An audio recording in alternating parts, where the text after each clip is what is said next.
다 들으셨나요?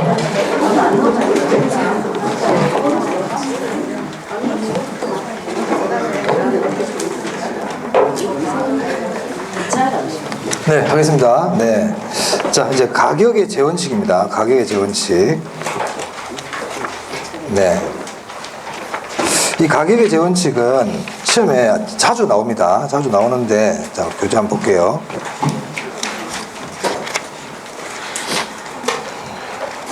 네, 508페이지인데요. 그게 가치의 재원칙이라고도 그러고 가격의 재원칙이라고도 그래요.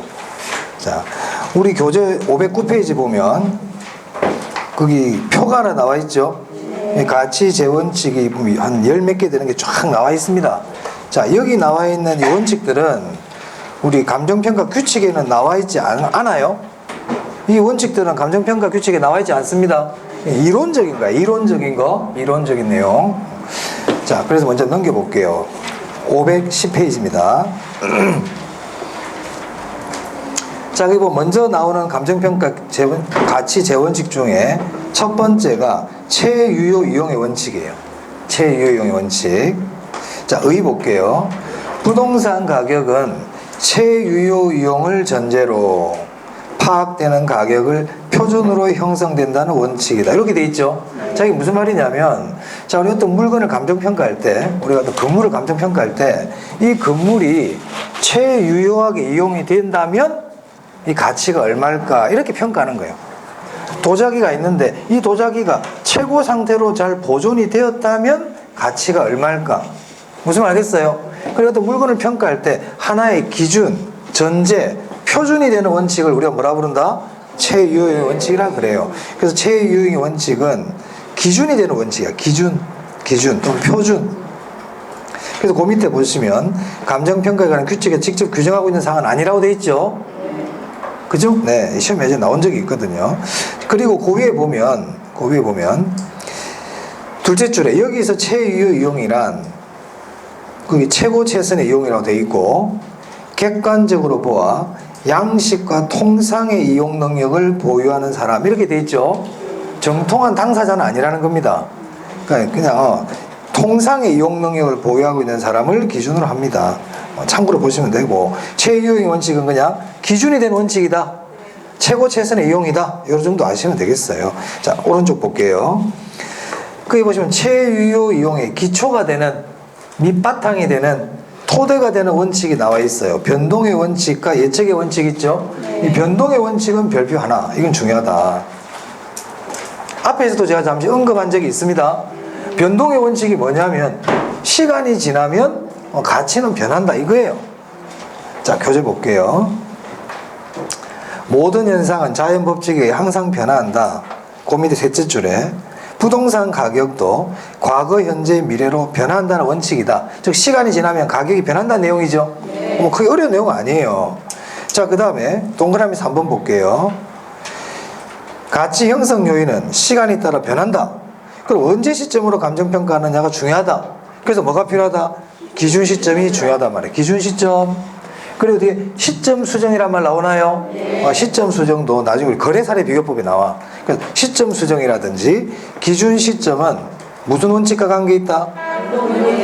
그리고 그 밑에 우리 시간이 경과하면 가치가 줄어드는 것을 물리적 감가라 그러거든요. 그래서 물리적 감가와 관계 있어요. 자, 그래서 변동의 원칙이라면 이렇게 합니다. 시간이 지나면 변한다. 가치가. 그러면 시간이 지나면 가치가 변한다는 것은 과거를 얘기하는 겁니까? 현재입니까? 장래 개념입니까? 장래에다 초점을 맞춘 거죠. 그죠? 그래서 변동의 원칙은 장래와 관계가 있어요. 일단 이것도. 그리고 더 중요한 게 기준 시점, 시점 수정, 물리적 감가. 이 세 가지는 변동의 원칙과 관계 있습니다. 잊어먹지 마세요. 물리적 감가라는 게 뭐냐면 시간이 지나면 마모되고 깎이고 훼손되고 이게 물리적 감가거든. 시간이 지남으로써 일어난 일들이란 말이에요. 그래서 변동의 원칙과 관계가 있지. 자, 다음 예측의 원칙입니다. 자, 아까 우리 가치가 뭐라고 그랬어요? 장래, 아까 동그라미 하라고 그랬잖아요. 장래 발생할 이익의 현재값을 우리가 가치라 그랬죠. 그러면 장래 발생할 이익을 우리가 어떻게 정하느냐에 따라서 이 물건의 가치도 달라지겠죠. 그렇잖아요. 장래 발생할 이익이 만약에 크다 그러면 이 물건의 가치도 클 거고, 장래 발생할 이익이 별로 없다 그러면 이 물건의 가치도 작을 거 아니에요. 맞아요. 그러니까 어떤 물건의 가치는 장래 발생할 이익에 의해서 결정된단 말이야. 그럼 이 장래 발생할 이익을 우리가 예측을 해야 될 거 아니에요. 맞아요. 그럼 이런 예측을, 장래 발생할 이익에 대한 예측을 정확하게 잘해야 되겠죠. 맞습니까? 그래서 예측의 원칙은 이런 거예요. 부동산의 가치는, 어떤 물건의 가치는 장래 발생할 이익에 의해서 결정이 된다. 맞아요? 그래서 그 장래 발생할 이익을 우리는 잘 예측해야 된다. 장래 발생할 이익에 의해서 부동산 가치가 결정이 된다. 이 전부 예측의 원칙이에요. 그래서 예측의 원칙을 그래도 외우려고 그러지 말고 그냥 예측의 원칙은 장래와 관계되는 개념이다. 이렇게 알아두시면 되겠어요. 외우려고 그러지 마세요.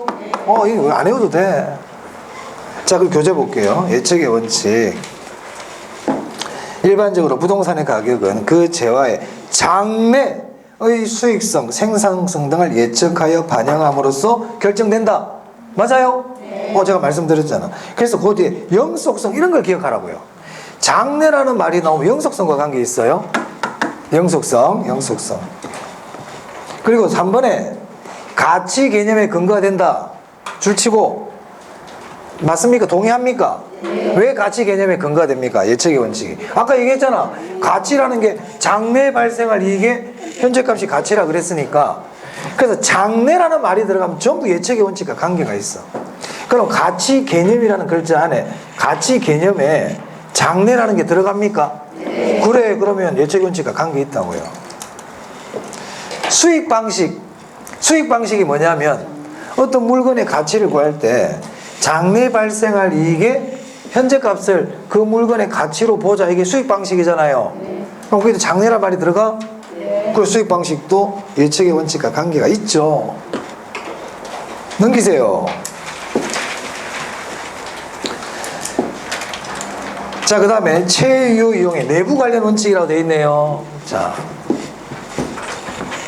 여기 부동산이 있거든. 부동산. 이 감정평가사가 이 부동산을 감정평가하려고 그래요. 감정평가가 뭐예요? 이 물건의 가치를 판정해서 이게 얼마짜리다 하고 정해주는 게 감정평가라 그랬죠. 그래서 감정평가사가 감정평가해야 되는 이 부동산을 대상 부동산이라 부르거든. 그러면 감정평가사가 이 부동산을 감정평가할 때 어떤 기준이 되는 원칙이 있어야 될 거 아니에요. 그게 뭐라고? 최유효 이용의 원칙이다. 최고 최선의 이용을 전제로 해서 평가를 해라 이 말이에요. 맞아. 그리고 이 부동산의 가치는 변할 수 있다고 그랬잖아요. 그게 변동의 원칙이란 말이야. 그래서 우리가 기준 시점을 정해줘야 된다. 그리고 이 부동산의 가치를 판정할 때는 기본적으로 이 부동산이 장래 발생할 이익에 근거해서 평가를 해줘라. 이게 뭐예요? 예측의 원칙. 그렇단 말이야. 이게 이제 토대가 된다 이 말이야. 그리고 이 부동산의 가치를 판정할 때 이 부동산 내부 요인, 엘리베이터가 있느냐 없느냐, 화장실이 층층마다 있느냐 없느냐, 이 내부 원인에 따라서 이 부동산 가치에 영향을 줘요 안 줘요? 주죠. 내부 구성 요소에 의해서 부동산 가치에 영향을 줄 거 아닙니까? 이거를 내부 원칙이라 그런다고요. 내부 원칙.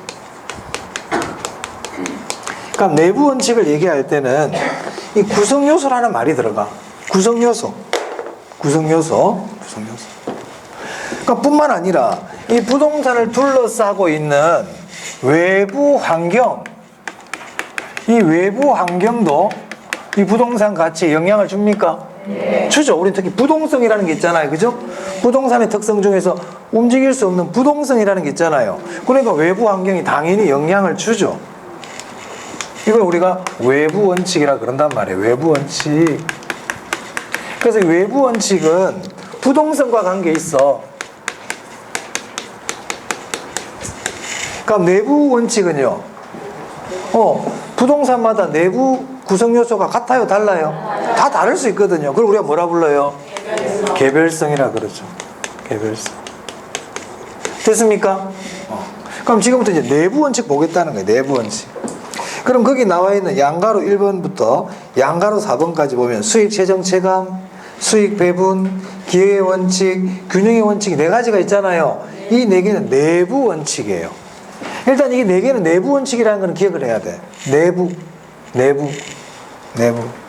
그러니까 이 원칙들은 내부 구성 요소를 얘기하는 거예요. 주변 환경하고 관계없어. 그럼 거기 이제 수익 재정 체감이 있고 수익 배분, 기여, 균형 원칙 있잖아요. 양가로 4번에 균형의 원칙이 제일 중요하단 말이야. 별표 한 3개 뭐 이렇게 하세요. 그럼 나머지 수익 재정, 수익 배분, 기여의 원칙은 사실은 몰라도 크게 문제는 없는데 시험 보는데 별로 지장이 없어. 사실은. 자, 하지만 보기는 한번 볼게요. 보긴 봅시다. 자, 수익 재정 체감 볼게요. 수익 재정 체감은 이거야. 자, 우리가 어떤 생산 요소를 투입을 하면, 자, 공장에서 노동자를 한 명, 근로자를 한 명을 딱 투입했어요. 그랬더니 이 사람이 10개를 만들어. 10개를. 2명을 딱 한 명을 더 넣어줬거든. 그랬더니 둘이서 25개를 만드는 거야. 한 명이 만드는 생산량이 더 늘어났죠. 3명을 넣었더니 3명이서 합심해가지고 또 50개를 만들어요. 그래, 처음에는 어떤 생산 요소를 집어넣으니까 수익이 늘어나. 단위당 수익이 늘어나. 그렇다면 사람을 계속 집어넣으면 계속 그러면 단위당 수익이 늘어나느냐? 아니란 말이야. 어느 시점이 딱 되니까 그때부터는 사람을 집어넣으니까 오히려 사람 한 명당 생산량이 줄어들더라는 거예요.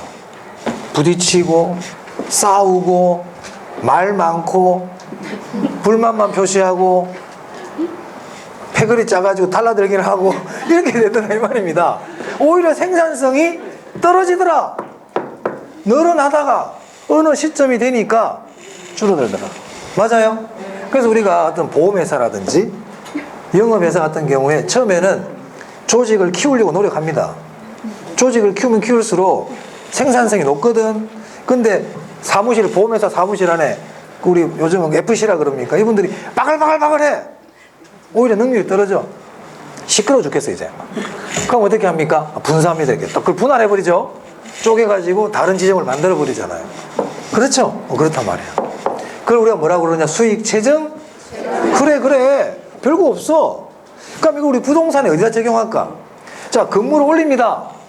자, 1층 건물보다는 2층 건물, 2층보다는 3층, 3층보다는 4층. 건물이 올라가면 올라갈수록 단위당, 층당 임대료를 더 많이 받을 수 있다는 거예요. 그렇다고 해서 20층, 30층, 100층까지 올린다고 해서 임대료가 계속 늘어나느냐? 아니다. 어느 시점을 지나면 그때부터 오히려 단위당 임대료가 줄어들더라는 거예요. 아시겠어요? 그래서 거기 보면 뭐라고 되어 있냐면 입체 이용이라고. 입체적 이용률 보이세요? 입체적 이용률이 건물을 올리는 거 아닙니까? 이번에 뭐라고 되어 있어요? 건물에 고층화되어 있죠? 그냥 관계 있다고요. 집약도와도 관계 있다고 그래도 될까? 집약도가 건물 위로 올리는 거거든. 집약도가 입체적 이용, 집약도 다 같은 말이야. 자, 그럼 보세요. 그러면 어느 시점까지 올라가다가 수익이 늘어나다가 어느 시점을 지나면 수익이 오래 준다 그랬잖아요. 그럼 어디서 멈춰야 돼? 수익이 최고, 그때 딱 멈춰야 되지. 그럼 그때부터 더 이상 투자를 하면 돼, 안 돼? 안 되지. 오히려 이제 수익이 줄어드는데. 그래서 그 무슨 말이 있어? 추가 투자 적정 여부 판단 이렇게 돼 있잖아. 맞아요? 외우려고 그러지 마. 외우려고 그러면 안 돼. 어느 수준까지 늘어나다가 조금 지나니까 줄어들기 시작해. 그럼 여기서 끝내야 돼. 자, 그러면 늘어나는 단계에 있어요. 그럼 늘어나는 단계에 있을 때는 추가 투자 해야 돼, 안 해야 돼? 해야지. 사람도 집어넣어야 돼. 근데 꺾였단 말이야. 그러면 넣으면 돼, 안 돼? 안 되지. 됐어요? 오케이. 이걸 우리가 이용론에서는 집약한계 이렇게 얘기한단 말이야. 나중에 이제 그럼 나옵니다. 자, 수익 재정 체감 아시겠죠? 잘 모르겠으면 넘어가도 돼요. 자, 그 다음 수익 배분의 원칙이야. 뭔지는 모르겠지만 뭐 수익을 배분해 주겠대. 수익을 배분해 주겠대. 자, 보세요. 우리 생산 요소라는 게 있거든요. 생산 요소. 생산 요소는 생산물을 만들기 위해서 필요로 하는 거예요. 토지, 자본, 노동. 이게 대표적인 생산 요소야. 그럼 이 생산 요소가 투입이 되면 이 건물이라는 생산물이 나와. 맞아요? 생산물이 나오죠. 그럼 이 생산물에서는 수익이 발생해. 임대료와 같은 수익이 발생하잖아요. 그럼 이 수익을 발생시키는데 얘들이 기여를 했지 않습니까? 그럼 얘들한테 이제 뭐 어떻게 해야 됩니까? 배분을 해줘야지. 야, 토지야, 너 고생했다. 자본아, 너도 고생했어. 노동아, 너도 고생했어. 이게 배분을 해줘야 된단 말이에요. 이 배분을 해주는 게 수익 배분의 원칙이 아니고, 배분을 해줄 때 토지에게는 맨 마지막에 배분해라.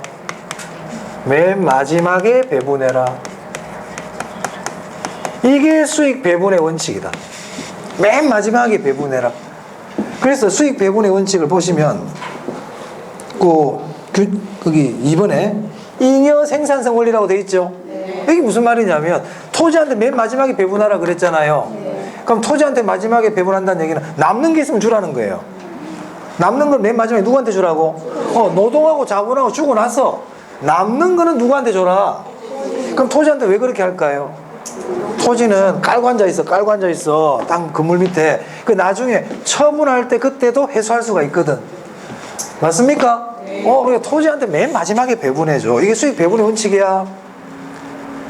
부동산과 관계 있겠네. 토지는 움직일 수 없다는 부동산. 맞아요? 여기까지 물어보면 어렵고 그런 거 잘 안 물어본단 말이야. 그럼 수익 배분의 원칙, 토지한테 맨 마지막에 줘. 아시겠어요? 이걸 우리가 나중에 이걸 토지 잔여법이라는 게 있거든. 토지 잔여법에 근거가 된다 이런 말이 있을 거예요. 그래서 수익 배분의 원칙에 동그라미 1번에 부동성 때문에 토지 몫이 제일 나중에 배분된다. 찾았습니까? 그리고 그 밑에 2번에 보면 토지 잔여법의 근거 이런 말이 있네요. 잔여법이 뭔데? 남는 거. 토지한테 남는 거 주라는 거예요. 토지 잔여법. 됐어요? 그래 보면 돼. 자, 그 다음 기여의 원칙. 자, 이 기여의 원칙은 벌레 아니에요. 네. 지금 제가 얘기하고 있는 거는 이 건물의 외부 환경 얘기하고 있어요. 내부 얘기하고 있어요. 건물 올리는 거 내부 얘기잖아. 내부 얘기. 그죠? 그리고 나눠주는 것도 전부 다 여기 내부와 관계되는 것들 나눠주고 있는 거 아닙니까? 그게 내부 원칙이지. 내부 원칙 전부 다. 자, 그 다음에 기여의 원칙인데요. 자, 건물이 있는데 건물에는 여러 내부 구성 요소들이 있죠. 엘리베이터도 있고 화장실도 있고 이런 방도 있고 내부 구성 요소들이 있잖아요. 그럼 이 내부 구성 요소들이 그 건물 부동산에 기여하는 기여도가 있을 거란 말이야. 기여도 있겠지. 있겠죠. 그 각각의 기여도를 다 합친 게 그 부동산 건물의 가치다. 이게 기여의 원칙입니다. 그래서 기여의 원칙은 기여도의 합 이렇게 기억하면 돼. 기여도의 합. 그 한마디만 기억하면 된다. 기여도의 합. 그럼 공헌도의 합 그래도 되나요? 기여도가 공헌도지. 맞아요? 자, 그럼 보세요. 그러니까 우리 건물도 보면 엘리베이터가 2개 있잖아요. 그럼 엘리베이터마다 기여도가 있을 거란 말이에요. 건물에 기여하는 기여도가. 그럼 각각의 기여도를 다 합친 게 이 건물의 가치라고 보는 게 뭐라고요? 기여의 원칙이라고. 생산비의 합 그러면 안 돼? 선생님, 그러면 건물의 가치를 생산비의 합으로도 구할 수 있잖아요. 누가 뭘 해? 하지만 그거는 기여의 원칙이 아니라고. 생산비의 합으로도 구할 수 있겠지. 하지만 그거는 기여의 원칙이라 부르지 않는다. 기여의 원칙은 뭐다? 기여도의 합을 우리가 뭐라 부르자? 그래요. 그러니까 지금 우리가 공부하고 있는 가격의 원칙은 열 몇 개가 되잖아요. 그러니까 가격을 구하는 방법들 여러 원칙들이 있는데 그 중에서 기여도의 합을 그 부동산의 가치라고 보자. 이걸 뭐라 부르자? 기여의 원칙이라고 부르자 이 말이에요. 생산비의 합 그러면 안 됩니다. 자, 그럼 교재 보세요. 자, 동그라미 1번에 둘째 줄. 부동산 가격은 각 구성 요소에, 이 구성 요소라는 게 내부거든. 구성 요소가 내부야. 각 구성 요소에 생산비의 합이 아니라 뭐라고요? 기여도의 합이다. 기여도의 합이다. 자, 그럼 이제 엘리베이터 하나 더 설치하려고 그래. 이 건물에다가. 그럼 이 엘리베이터 하나 더 설치하면 기여도가 있겠죠? 그럼 기여도가 5천만 원이야. 근데 엘리베이터 설치 비용이 7천만 원이야. 그럼 엘리베이터 설치하면 돼, 안 돼? 네. 그렇지. 추가 투자 판정할 때 유용하다는 거예요. 그 밑에 보시면 추가 투자 적정성 판단에 유용하다. 맞습니까? 네. 그럼 우리 추가 판단할 때 유용한 원칙 2개 있네. 네. 수익 재정체감, 건물비를 올릴 때, 그 다음 기회의 원칙. 됐어요? 네. 이 2개는 추가 투자 판단에 유용해. 자, 이제 균형의 원칙이에요. 이게 제일 중요하다 그랬어요. 자, 균형의 원칙을 비례의 원칙이라도 그래요. 이게 무슨 말이냐? 균형이 맞아라는 거예요. 균형이. 좀 비례가 맞아라 이 말이죠. 무슨 말겠어요? 그러면 내부 얘기다, 외부 얘기다. 내부 구성 요소가 균형이 맞아야 되는 거예요. 균형이. 자동차를 샀는데 자동차 핸들이 이만해. 자동차 핸들이 이만해. 균형이 맞아, 안 맞아? 안 맞아요. 비례에 맞아, 안 맞아? 이게 균형의 원칙이 위배된다는 뜻이에요. 자, 우리 아파트를 샀는데 아파트가 화장실이 20평이야. 균형이 안 맞지? 아파트 30평짜리 아파트인데, 30평짜리 아파트인데 화장실이 20평인 거야. 균형이 안 맞죠? 비례가 안 맞잖아요. 그림을 봤는데 그림이 균형이 안 맞아. 비례에 안 맞잖아요. 즉 균형의 원칙이란 부동산이 최고로 최유효하게 이용되려면, 아까 기준 최유효 이용이 되려면 내부 구성 요소가 균형이 맞아라 이 얘기예요. 아시겠어요? 그럼 균형이 안 맞아. 그럼 가치가 올라가, 가치가 내려가. 가치가 떨어지는 걸 감가라 그러죠. 그러면 균형의 원칙이 위배될 때는 가치를 줄여야 되겠지? 그걸 감가라 그래. 감가.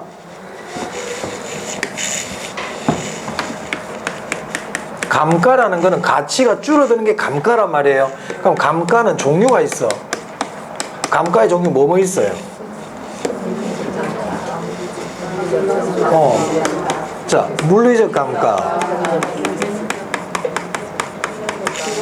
기능적 감가, 경제적 감가가 있죠. 이거 중요해, 안 중요해? 중요하죠. 제가 몇 번 했어요. 몇 번 했는데 오늘 처음 듣는 분이 있다 그래서 한 번 더 하겠습니다. 자, 물리적 감가는 시간의 경과. 시간이 지남으로 해가지고 마모되고 훼손되고 사용으로 인해서 마모되고 이 분필 지금 달아 없어지고 있잖아요. 물리적 감가예요. 물리적 감가. 자전거 대놓고 녹슬죠? 물리적 감가예요. 물리적 감가. 외형이 막 변하는 거야. 시간이 지나고 우리 사람 나이 들면 주름이 막 생기죠? 물리적 감가야. 그렇단 말이야. 그럼 기능적 감가는 뭐냐면 어떤 이유 때문에 그 물건이 제 기능을 발휘를 못해. 어떤 이유 때문에 제 기능을 발휘 못하기 때문에 가치가 줄어들 때 이걸 뭐라 부른다? 기능적 감가. 그럼 어떤 경우가 있느냐 여기 있어. 이유를 알아야 돼. 이유. 설계 불량. 설계가 잘못됐어. 물건은 새 물건인데 설계가 잘못된 거야. 그래서 제 기능을 발휘 못해. 건물과 부지의 부적합. 뭐 제가 뭐 더 적어드리면 뭐 하겠습니까? 그죠? 이 2개는 꼭 외운다. 좀 더 좀 가르쳐 주세요. 싫어요. 이 2개만 아세요. 제가 왜 그러냐면 시험에 기능적 감가 나오거든요. 잘.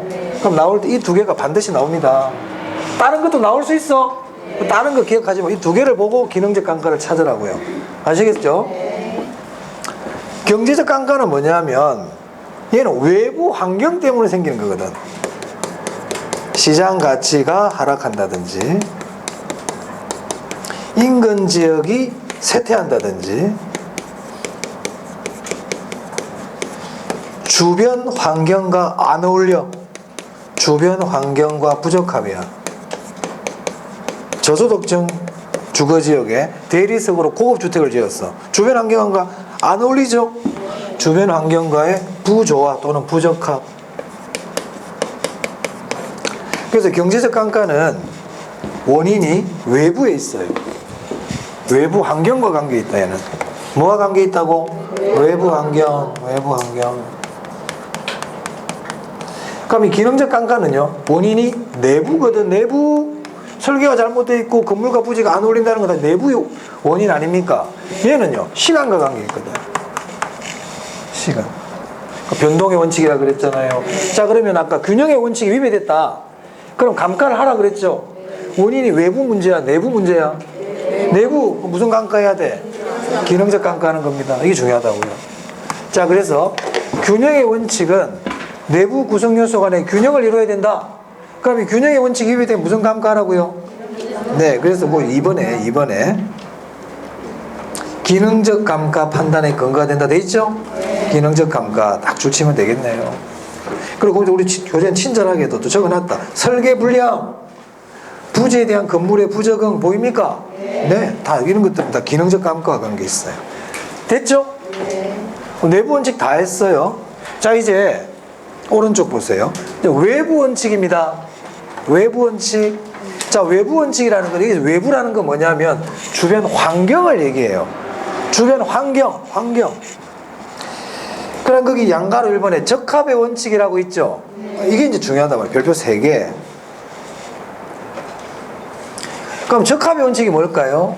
부동산이 최유효 이용이 되려면 그 부동산이 가장 유용성을 가장 많이 발휘하려면 외부 환경과 어울려라 이 말이야. 외부 환경과 어울려. 외부 환경에 적합해야 돼. 그걸 적합의 원칙이라고 그래. 그럼 외부 환경하고 안 어울려. 그럼 감가해야 되겠죠. 그럼 무슨 감가해야 될까요?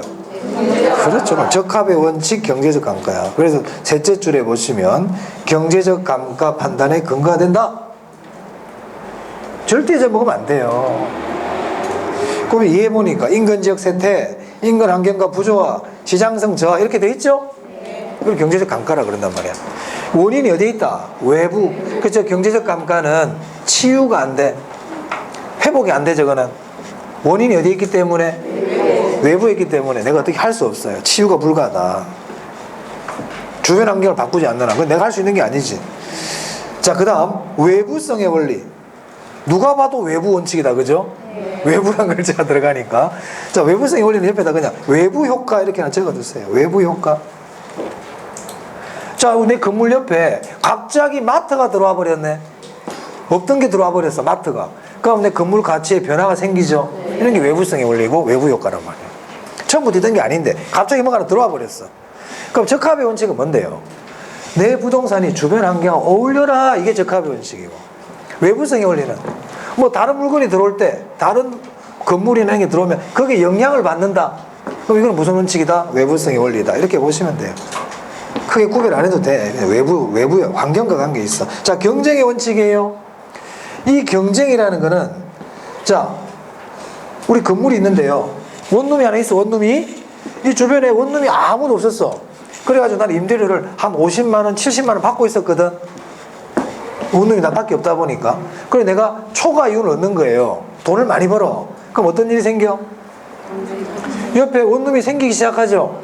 이 경쟁자예요. 경쟁자. 그럼 경쟁자가 생기면 이제 내가 임대료를 높이 못 받잖아요. 그 초과이익이 없어져 버려요. 이걸 경쟁의 원칙이라 그래.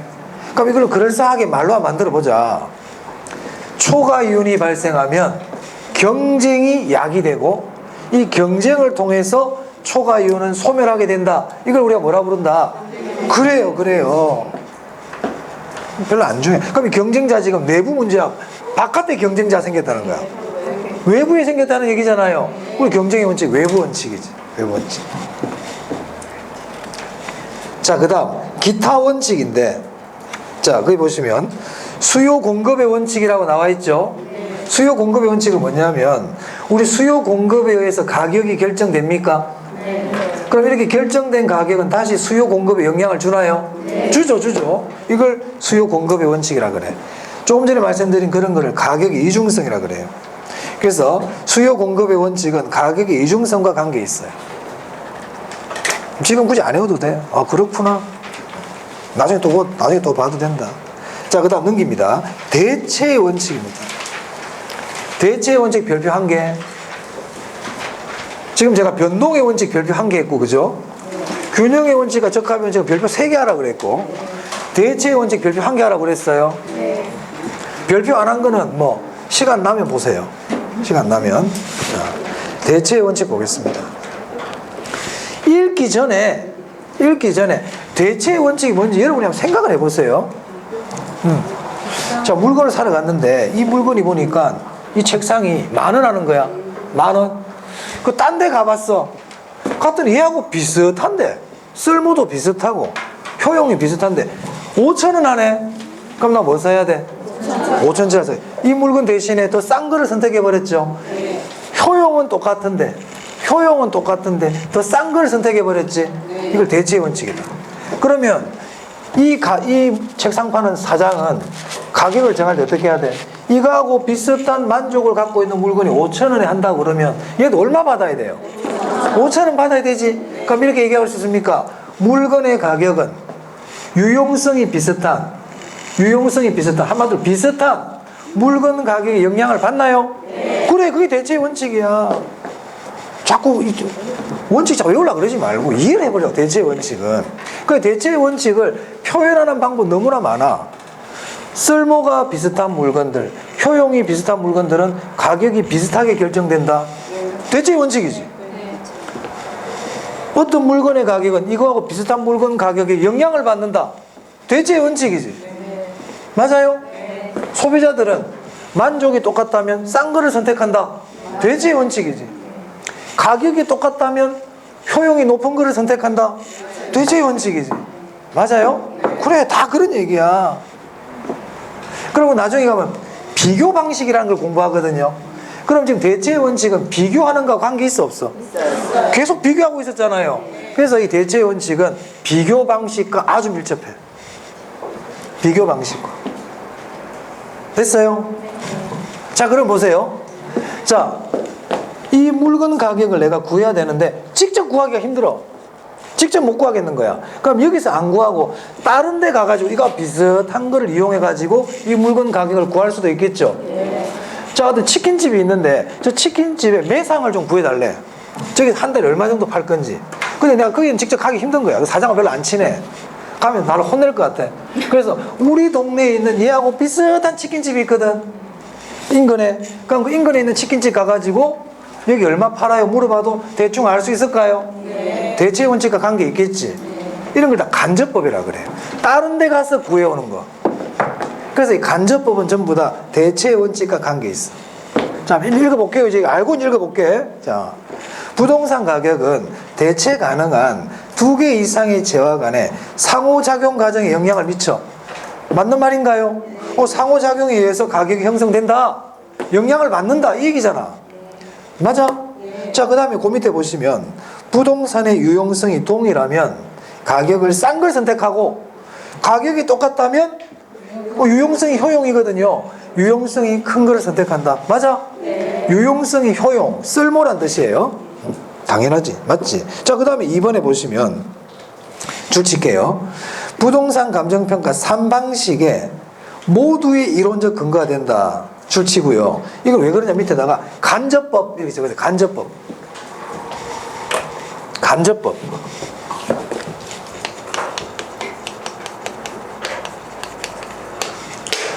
이 대체의 원칙은 감정평가 3방식의 이론적 근거가 돼요. 그 왜 이론적 근거가 되는지는 제가 나중에 설명드리겠습니다. 그래서 줄만 쳐놓습니다. 그 중에서도 비교 방식 아주 밀접해. 비교 방식과.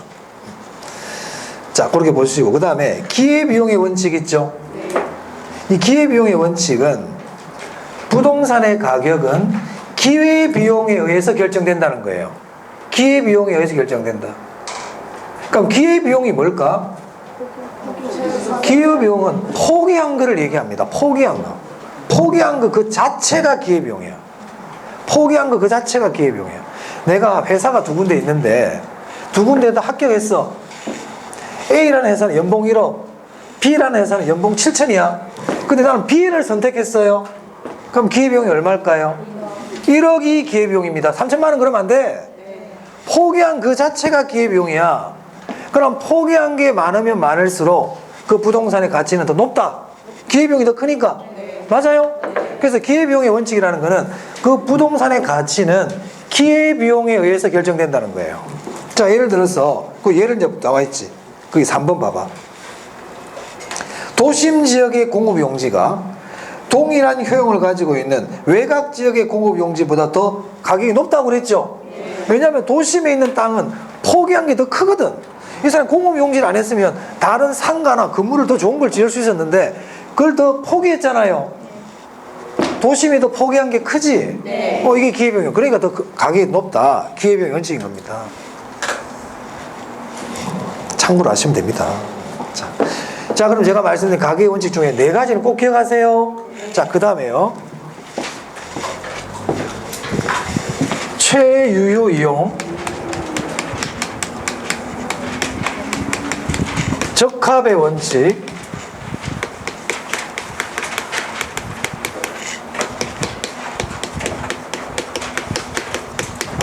외부성의 원리,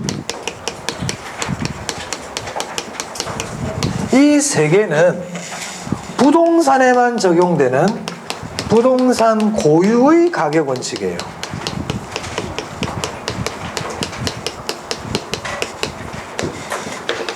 지금까지 우리가 공부한 가격 원칙들은 동산에도 적용이 돼. 아까 제가 자동차 핸들이 이만하다 그랬잖아요. 균형의 원칙이 위배된다 그랬지. 그러니까 우리가 지금까지 공부했던 가격 원칙들은 동산과 부동산에 다 적용이 될 수 있는데, 하지만 그 중에 저 3개는 동산에는 적용이 된다 안 된다? 안 된다 이 말이에요. 저희는 부동산에만 적용되는 가격 원칙입니다. 그래서 그걸 부동산 고유의 가격 원칙이라고 그래요.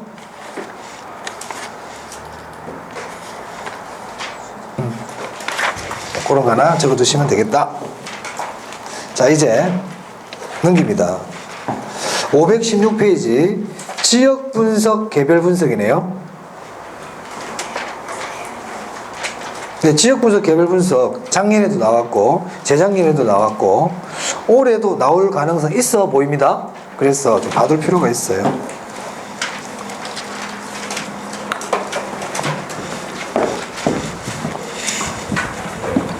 사실 이것도 우리가 뭐 시험을 보는 데는 딱 뭐 봐야 될 분 다 정해져 있죠.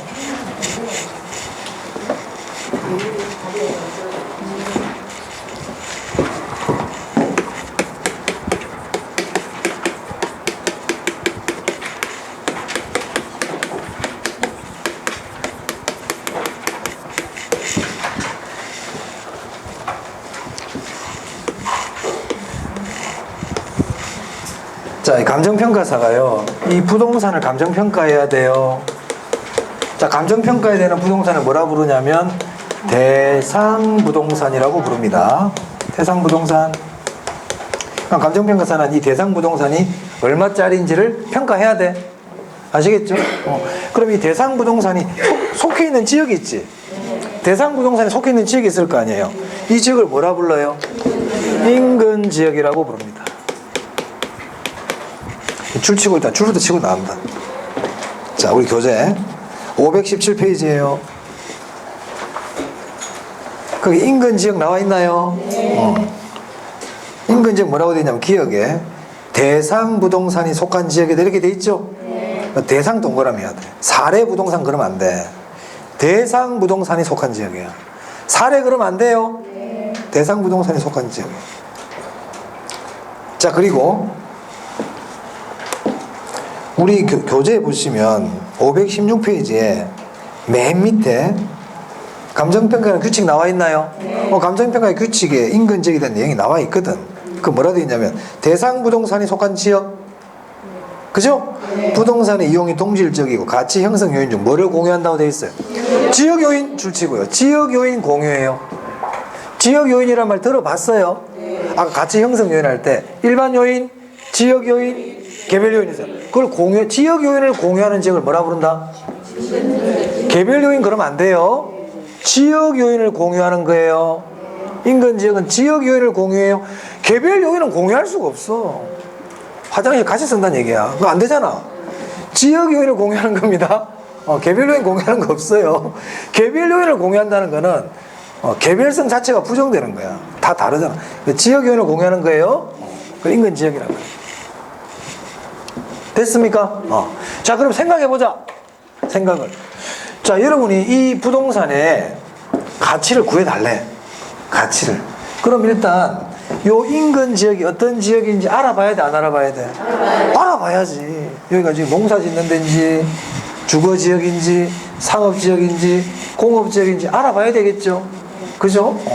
자, 그리고 요 인근 지역하고 비슷한 지역이 있는 거야. 얘하고 지역적 특성이 비슷해. 인근 지역과 지역적 특성이 비슷한 지역을 뭐라 부르느냐? 유사지역이라 그래. 그러면 이 유사지역에 있는, 이걸 말고 우리 건물이라 그래 볼게요. 10층짜리 상가야. 그러면 이 유사지역은 인근 지역하고 지역 특성이 비슷하거든. 그러면 여기 있는 만약에 9층짜리 상가도 이 부동산의 가격이 이 대상 부동산 가격에 영향을 줄까요, 안 줄까요? 간접적으로 주겠죠. 맞아요. 그럼 감정평가사는 이 유사지역도 조사해봐야 돼, 안 해봐야 돼? 해봐야 돼. 그래서 유사지역도 조사해야 된다. 그럼 유사지역이 뭐냐? 인근 지역과 지역적 특성이 유사한 지역. 자, 교재 봅니다. 감정평가 규칙 516페이지 맨 밑에 14. 유사지역이란 대상 부동산이 속하지 아니한 지역. 대상 부동산이 속해버린 건 인근 지역이니까. 대상 부동산이 속하지 아니한 지역으로서 인근 지역과 유사한 특성을 갖는 지역이다. 그죠? 지역적 특성이 유사해. 그 밑에다 적어. 거리가 가깝고 먼 걸로 평가하는 게 아니단 말이야. 그래서 거리의 가깝고 먼 거를 기준으로 하지 않아. 유식한 말로 원근 기준이 아니라고요. 원근. 멀고 가까운 기준이 아니야. 그래서 멀다고 해서 유사지역이 안 되는 게 아니고 가깝다고 해서 꼭 유사지역 이게 아니라고요. 멀더라도 지역적 특성이 유사하면 무슨 지역이다? 유사지역. 가깝지만 지역적 특성이 유사하지 않으면 유사지역이 아니다. 이 말이에요. 됐습니까? 그럼 확인하시면 돼요.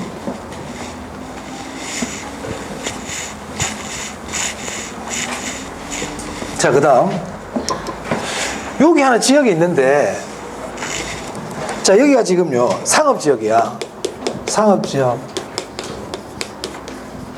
그럼 유사지역도 인근지역과 지역적 특성이 유사하니까 여기는 무슨 지역이겠어요? 상업지역이겠지. 이게 농업지역 그러면 유사지역이 아니죠? 유사지역은 지역적 특성이 유사하다 그랬단 말이에요. 근데 여기는 지금 주거지역이야. 주거지역. 그런데 얘가 지금 상업지역으로 전환 중에 있어. 전환 중에 있다고. 곧 얘는 뭐가 될 거다? 상업지역이 곧 될 거야, 얘가. 무슨 말 알겠습니까? 그러면 이 지역도 곧 상업지역으로 바뀔 거기 때문에 여기에 있는 뭐 8층 상가가 있다 쳐보자. 그럼 얘도 이 부동산 가치에 영향을 줄 수 있어요, 없어요? 간접적으로 줄 수 있거든. 무슨 말 알겠습니까? 그래서 감정평가사는 여기도 조사할 필요가 있다는 거예요. 맞아요? 그래서 이거를 우리가 뭐라 부르느냐면 동일수급권이라 그래.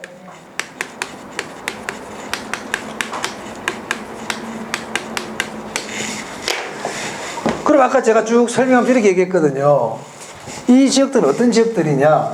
대상 부동산의 가치 형성에 영향을 줄 수 있는 지역들이죠. 맞아요? 그 말은 얘들은 좀 비슷한 부동산들이라는 얘기 아닙니까? 그 말은 비슷하다는 거는 상호 경쟁 대체 관계에 있다는 뜻이거든요. 그래서 이렇게 표현한단 말이야. 대상 부동산과 상호 경쟁 대체 관계가 되고 대상 부동산 가치에 영향을 줄 수 있는 부동산이 존재할 수 있는 최대한의 범위. 맞아요? 이걸 우리가 뭐라 부른다? 동일 수급권이라고 부릅니다. 그래서 감정평가 규칙에 나오지. 자, 15번. 동일 수급권이란 대상 부동산과 대체 경쟁 관계가 성립하고 비슷하고 이 말이야.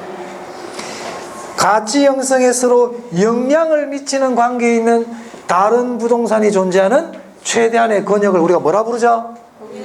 동일수급권이라 부르자. 그럼 이 동일수급권은 인근지역 들어갑니까? 네. 유사지역 들어갑니까? 네. 이걸 뭐라 부르냐면 주변 용도지역이라 그래요. 그럼 주변 용도지역도 들어가요? 네. 들어가죠. 이걸 우리가 토지에 분류해서는 이걸 이행지라 그러죠. 맞아요? 이행지라 그러잖아. 만약에 농지인데 전인데 지금 상업지구로 바뀌었다. 그러면 후보지가 되겠죠? 맞습니까? 그러면 후보지와 이행지일 때 이게 동일 수급권에 들어가는지 안 들어가는지를 판단할 때는 전을 기준으로 합니까? 후를 기준으로 합니까? 후를 기준으로 하지. 그죠? 전한 후를 기준으로 하잖아요. 전한 후를 기준으로 한다. 동일 수급권을 판정할 때. 됐어요? 그러면 감정평가사가 지역 분석을 해야 되는 대상은 인근지역, 유사지역, 주변 용도지역. 한마디로 얘기하면 동일 수급권이네. 맞아요?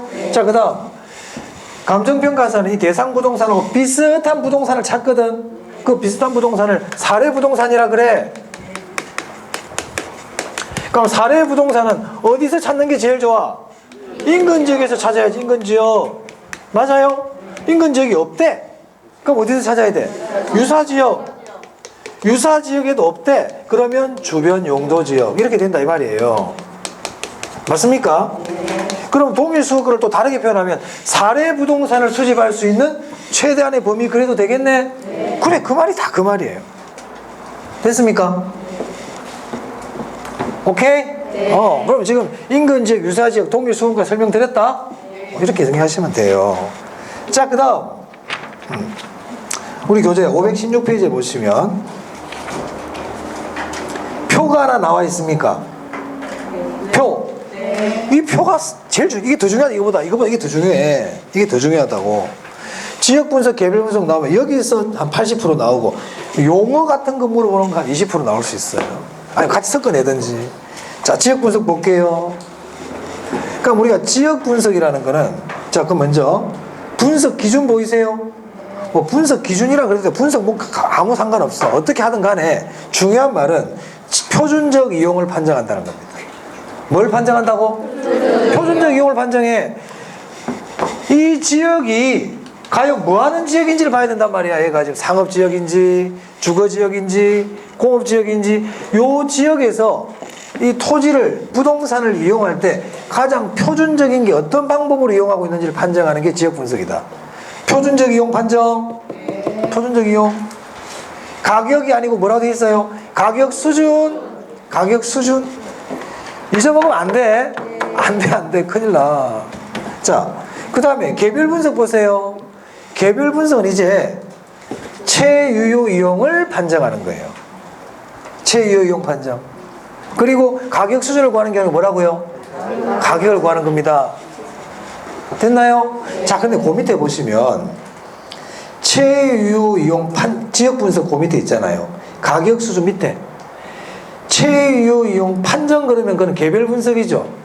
그런데 최유효 이용 판정 뒤에 뭐라고 적어놨어요? 조심하라고요. 그럼 우리 시험장 갔는데 최유효 이용만 기억하고 가면 안 된단 말이야. 최유효 이용의 판정 그럼 그거는 개별 분석이지만 최유효 이용의 판정 방향 그래버리면 뭐가 된다? 네. 세계 미인대를 한대요. 세계 미인대. 왜 미인이란 말 들으니까 왜 다 미인이신데 왜? 자, 세계 미인대를 합니다. 그럼 미인대에서 선발하려고 그러면 기준이 있어야 돼, 없어야 돼? 야, 우리 미인을 판단하는 기준을 만들자. 미인이 어떤 건지를 방향을 우리가 잡아주자. 이게 지역 분석이야. 맞아요? 자, 그리고 자 1번 분 들어오세요. 그리고 이 사람이 미인인지 아닌지 판정해줘. 이게 개별 분석이야. 아시겠습니까? 그래서 지역 분석은 기준, 방향 제시 다 지역 분석을 얘기해요. 표준을 정해주는 거야. 표준. 이런 게 표준이야. 이게 표준이야. 이게 기준이야. 이게 우리가 가야 될 방향이야. 근데 이렇게 하고 있는가 보자. 이게 개별 분석이라고요. 그러니까 개별 분석은 최유효 이용을 판정해주고 가격 수준을 구하는 게 아니고 이제 가격을 정해버리는 겁니다. 됐어요? 그럼 지역 분석을 먼저 해야 돼? 개별 분석을 먼저 해야 돼? 지역 분석을 먼저 하고 개별 분석은 뭐냐면 한마디로 이 건물 안에 들어가 보는 거야. 이제 들어가 보는 겁니다. 안에 들어가서 외부를 보는 겁니까? 내부를 보는 겁니까? 내부를 보는 거죠. 내부를. 지역은 외부를 조사하는 거고. 맞아? 자, 그럼 다 연결이 돼. 자, 우리 앞에서 적합의 원칙, 균형의 원칙 공부했잖아요. 자, 적합의 원칙은 외부입니까? 내부입니까? 외부. 그럼 그러면 적합의 원칙은 지역 분석과 관계 있을까? 개별 분석과 관계 있을까? 그래. 아까 감가 공부했거든. 기능적 감가와 경제적 감가 있었잖아요. 기능적 감가는 내부, 경제적 감가는 외부지? 그럼 지역 분석은 기능적 감가와 관계 있을까? 경제적 감가와 관계 있을까? 외울 게 하나도 없네. 하나도 없네. 개별 분석은 내부죠? 개별 분석 내부잖아. 개별성과 관계 있단 말이야. 내부니까. 내부는 다 다르거든. 만약에 내부가 똑같다면 굳이 여기 안 들어가 봐도 돼. 우리 집에 있는 거 옆에 있는 거 들어가 봐도 되잖아요. 근데 꼭 거기 들어가 봐야 돼. 여기 개별성 때문에. 감가는 무슨 감가? 기능적 감가. 그래서 지역 분석, 적합의 원칙, 외부, 경제적 감가 이렇게 되는 거고. 맞아? 개별 분석, 내부, 기능적 감가, 개별성 이렇게 되는 거예요. 그런 게 가격 원칙에 있네. 적혀 있죠? 왜 이렇게 하나도 없어 사실은. 경제적 감가를 모르는 사람 왜 경제적 감가가 기능적 저건 알아야 된다고 그랬잖아요 제가. 그죠? 내부가 잘 돼 있어야 제 기능을 발휘한다. 경제적 감가는 외부와 관계 있다. 자, 지역 분석이 범위가 넓어요. 개별 분석이 범위가 넓어요. 그래, 지역 분석은 전체적이다, 광역적이다, 거시적이다. 개별 분석 범위가 좁지. 부분적이다, 구체적이다, 미시적이다 이렇게 얘기하면 돼. 이게 작년 문제죠. 거꾸로 적어놨잖아요. 이런 걸 왜 틀립니까? 이런 거를. 이런 걸 왜 틀립니까? 이런 걸 알아놔야지. 짜증구랑 알 필요 없어. 아시겠어요? 자, 그 다음에 517페이지 보면 뭐 인근 지역이 뭐 넓으면 이거 안 한다 지금. 보지도 마. 517페이지 눈길도 주지 마. 아시겠어요? 나중에 해도 돼. 9월달 해도 돼. 근데 이건 지금부터 해야 돼. 지금부터 5월 말까지 정리 잘해야 된다. 자, 그 다음 518페이지 518페이지. 자, 거기 보면 인근 지역의 생애 주기 현상 보입니까? 네, 그거는 줄을 치고 별표 한 개 정도 할게요. 자, 인근 지역이라는 게 우리 대상 부동산에 속한 지역 아닙니까? 그러면 인근 지역은 변하지 않고 고정되어 있습니까? 변합니까? 변해. 우리 학계론에서 다 변해. 그럼 이 지역이 변할 때 어떤 사이클이 있고 그 사이클마다 이름을 붙여놨더라는 거예요. 우리가 유년기, 소년기, 청년기 이런 게 있는 것처럼 그 지역도 이름을 붙여놓고 있더라. 그래서 거기 보니까 단계 보세요. 표 보시면 돼요. 성장기, 성숙기, 쇠퇴기, 천이기, 악학이 있나요? 순서 하셔야 됩니다. 순서. 근데 성장 다음에 성숙이라는 거 우리가 잘 알아. 근데 성숙 다음에 쇠퇴인지 천인지가 헷갈릴 수가 있어요. 자, 시옷 이렇게 기억하라고 그랬습니다. 시옷. 네. 성장, 성숙, 쇠퇴. 그 다음에 뭐라고요? 천이기, 악하게. 자, 성장기 볼게요.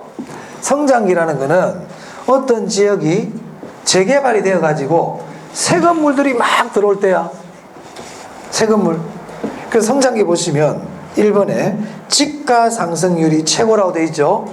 지가 상승률이 최고예요. 이때는 가격이 하루가 다르게 올라가요. 이렇게. 자, 그 다음에 3번 보세요. 동그라미 3번. 신규 부동산이에요. 그래서 상향 여가와 관계있단 말이에요. 제가 아까 재개발됐다고 그랬잖아. 재개발이 다 끝났거든 지금. 그 건물들이 다 새 건물이야. 새 건물. 그러면 이사 오는 사람들도 소득이 조금 더 높은 사람들이잖아요. 고소득층. 전문직 종사자들 이런 사람들이다. 자, 시간이 흐릅니다. 그럼 성장기가 되면 이제 가격이 가장 피크가 된단 말이에요. 이때를 성숙기라고 그래요. 성숙기는 지가가 최고예요. 지가가 최고예요. 그럼 성장기 때는 인구의 이동이 많을까요? 작을까요? 성장기 때. 막 수시로 이사 오고 막 그래. 유동이 많아.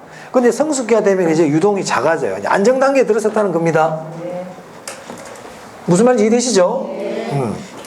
그리고 그 옆에다가 5번 해가지고 적으세요. 아까 성장기는 신규 부동산이었잖아요. 이때는 이제 중고 부동산이 이제 거래가 되죠. 신규 부동산이 아니고 이제 시간이 흘렀기 때문에. 그럼 성장, 성숙에서 뭐가 제일 중요할까요?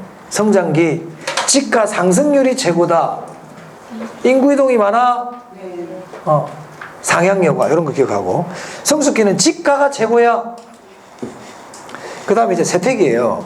세태기는 가격이 이제 떨어지기 시작한다 얘기죠. 맞습니까? 그러면 성장기 때 이사 왔던 고소득층들 있죠. 이 사람들이 이제 피크를 찍고 집값이 떨어지니까 야 이제 딴 데 가볼까 이런 생각이 든단 말이야. 이 집 팔고 다른 데 가야 되겠다. 이 집은 나보다 좀 못한 사람한테 팔고 딴 데 가야 되겠다. 이걸 뭐라 부릅니까? 하향여가라고 그러죠. 그 하향여가가 시작이 돼요. 천익입니다. 천익이 줄칩니다. 하향여가가 활발해집니다. 하향여가가 활발해져요. 하향여가가 활발해진다는 얘기는 이제 좀 소득이 낮은 사람들이 집을 많이 보러 온다는 얘기거든요. 그러니까 집값이 어떻게 될까요? 올라가요. 올라가는데 그 뒤에 일시적 상승이야. 일시적 동그라미 해야 돼. 지속적 그러면 안 돼. 잠시 올라가. 잠시. 자, 그 다음에 이제 천이기를 지나면 이제 악화기가 되죠. 그래서 보통 악화기가 되기 전에 천이기 때 주로 재개발 해버립니다. 천이기 때. 됐습니까? 네. 자, 성장, 성숙, 쇠퇴, 천이, 악화. 성장기, 지가 상승률이 최고다. 인구가 많이 왔다 갔다 한다. 신규 부동산이다 전부 다. 그죠? 네. 성숙기, 지가가 최고다. 지가가 최고다. 그 다음에 쇠퇴기, 지가가 하락하기 시작해. 이때부터 하향여가가 시작돼. 그죠? 천이기, 하향여가가 활발해. 하향여가가 활발해. 일시적으로 가격이 올라. 보통 이때 재개발이 돼. 이때 재개발 많이 해요. 이때가. 그리고 만약 안 하면 이제 뭐가 돼버린다? 악하기, 썰로마가 된다 이 말입니다. 동네가. 네. 됐어요? 그거 보시면 됩니다. 그 외의 것들은 안 보셔도 좋습니다. 자, 이제 524페이지 감정평가 3방식 나오죠? 네, 이건 좀 쉬었다 할게요.